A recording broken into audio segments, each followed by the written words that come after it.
దేశ న్యాయ వ్యవస్థలో ఒక కీలక పరిణామం చోటు చేసుకుంది. వివాదాల్లో చిక్కుకున్న అలహాబాద్ హైకోర్టు న్యాయమూర్తి జస్టిస్ యశ్వంత్ వర్మ తన పదవికి రాజీనామా చేశారు. ఈ మేరకు ఆయన తన రాజీనామా లేఖను రాష్ట్రపతి ద్రౌపది ముర్ముకు పంపారు.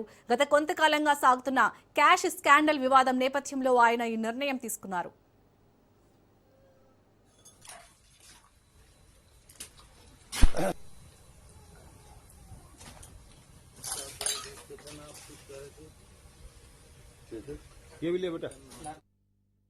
గతేడాది మార్చి 14న ఢిల్లీలోని జస్టిస్ వర్మ అధికారిక నివాసంలో జరిగిన అగ్ని ప్రమాదం ఈ వివాదానికి కేంద్ర బిందువైంది. మంటలను వార్పే క్రమంలో అగ్నిమాపక సిబ్బందికి అక్కడ భారీ ఎత్తున నగదు ప్యాకెట్లు కనిపించాయి.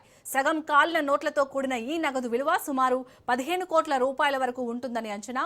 ఈ ఘటనపై సుప్రీంకోర్టు నియమించిన త్రిసభ్య కమిటీ విచారణ జరిపి ఆ నగదుపై జస్టిస్ వర్మకు నియంత్రణ ఉందని నిర్ధారించింది. దీనిపై పార్లమెంటులో అభిశంసన ప్రక్రియ ప్రారంభమయ్యే అవకాశాలు ఉన్న తరుణంలో పదవి నుంచి తప్పుకోవడమే మేలని ఆయన ఈ నిర్ణయం తీసుకున్నారు.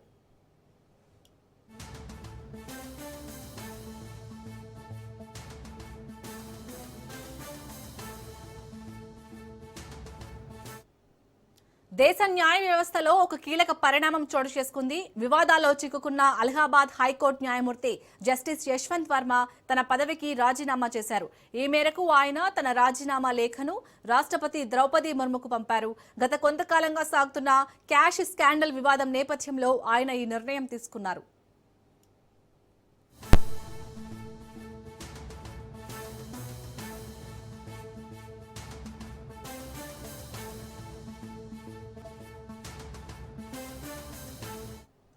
గతేడాది మార్చి 14న ఢిల్లీలోని జస్టిస్ వర్మ అధికారిక నివాసంలో జరిగిన అగ్ని ప్రమాదం ఈ వివాదానికి కేంద్ర బిందువైంది.